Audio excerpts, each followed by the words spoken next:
এটিকে আমরা বিশ্বাসযোগ্য হতে পারে একটি বাসায় নিরাপদ জায়গা, সেখানে পরস্পর পরস্পরকে হত্যা করবে, অথবা কোনো ডাকাতির মামলা হবে যে বাসার থেকে অন্য কোনো কিছুই চুরি হলো না, দুজন মানুষ খুন হলো, এবং একটি ল্যাপটপ যেটা মধ্যে সাংবাদিকদের সবচেয়ে প্রয়োজনীয় ডকুমেন্টস থাকে সেই ল্যাপটপটি চলে যাবে, এটি প্রশ্নের বিষয়। আমরা বারবার এই হত্যাকাণ্ডের বিচার চেয়েছি। আমি যদি আরো পেছনে যেতে চাই, সাগর এক সময় জার্মানিতে চলে গিয়েছিল, ডয়েজ ফেলে চাকরি করত।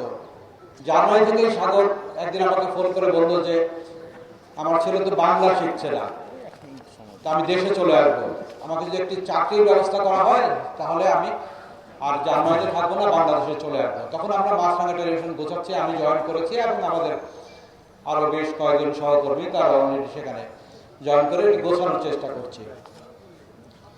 আমরা বললাম ঠিক আছে তুমি আসো, বলকে যদি নিশ্চিত করেন যে দেশে আমার চাকরির ব্যবস্থা আপনারা করবেন তাহলে আমি চলে আসবো, কারণ আমার বিদেশে আর ভালো লাগছে না।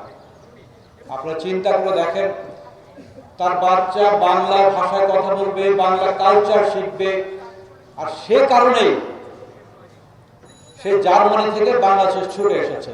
সাংবাদিকতা তো সে জার্মানিতে করতো, কিন্তু বাংলাদেশে একটি মমতার কারণে এই দেশকে ভালোবেসে ফিরত এসেছে। কিন্তু তার প্রতিদান কি এই হবে? নৃশংসভাবে মধ্যরাতে হত্যা করা হবে? একটি সমাজ তখনই সভ্য হয় যে সমাজের সাংবাদিকরা নিরাপদ থাকে।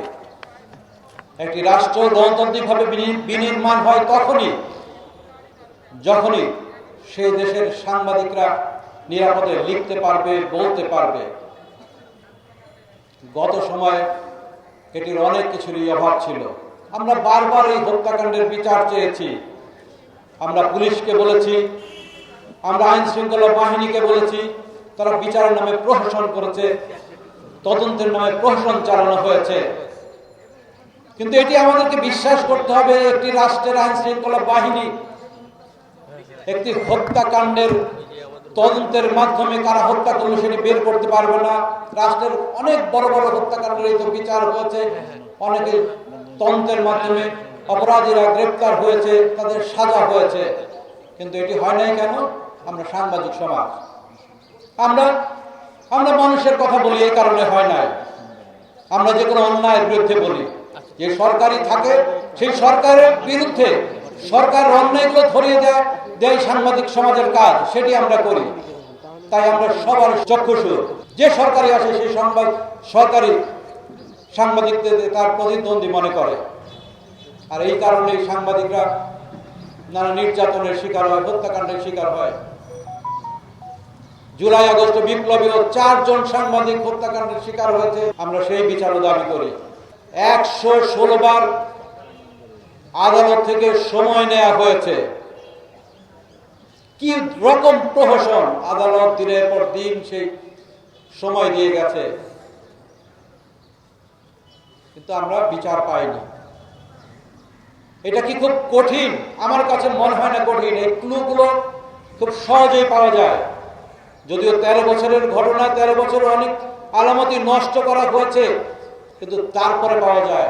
আমি ধন্যবাদ জানাই বর্তমান অন্তর্বর্তী সরকারকে, তারা এই হত্যাকাণ্ডটিকে গুরুত্বের, এই মামলাটিকে গুরুত্বের যে তালিকা তার মধ্যে নিয়েছে।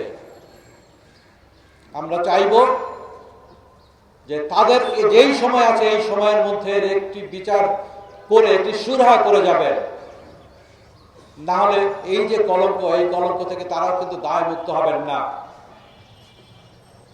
আরেকটা বলি, যতদিন আমরা এই হত্যাকাণ্ডের বিচার না পাবো ততদিন কিন্তু আমরা এইভাবে প্রতিবাদ করতে যাব, সেটা রাষ্ট্রের জন্য কখনোই ভালো না।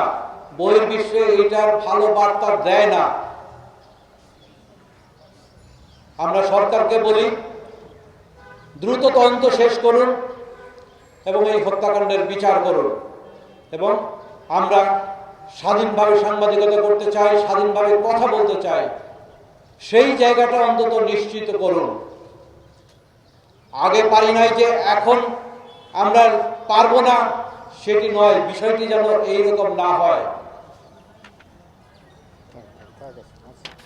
আজকে প্রতি বছর আমাদের ঢাকা রিপোর্টার্স ইউনিটি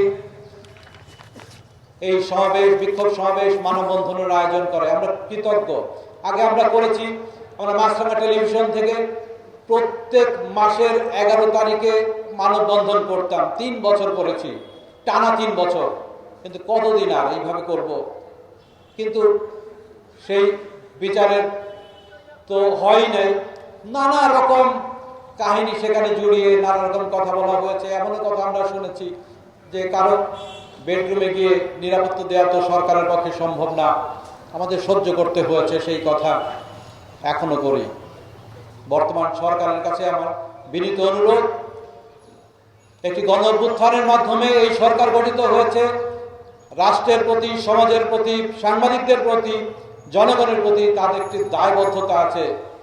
সেই দায়বদ্ধতা থেকে এই হত্যাকাণ্ডের বিচার যেন তারা করে যায়। এবং আশা করি যতদিন বাংলাদেশ থাকবে, যতদিন এই সাংবাদিক সমাজ থাকবে, যতদিন ঢাকা রিপোর্টার্স ইউনিটি থাকবে, এই প্রতিবাদের ভাষা কখনো বন্ধ হবে না। আমি বিনীত অনুরোধ করব, ঢাকা রিপোর্টার্স ইউনিটি এই প্রতিবাদ যেন চালিয়ে যায়। শুরুতেই যেটি বলেছি, সাগর রুনি এখন একটি নাম নয়, একটি দ্রোহের নাম, একটি প্রতিবাদের নাম। সবাইকে অসংখ্য ধন্যবাদ।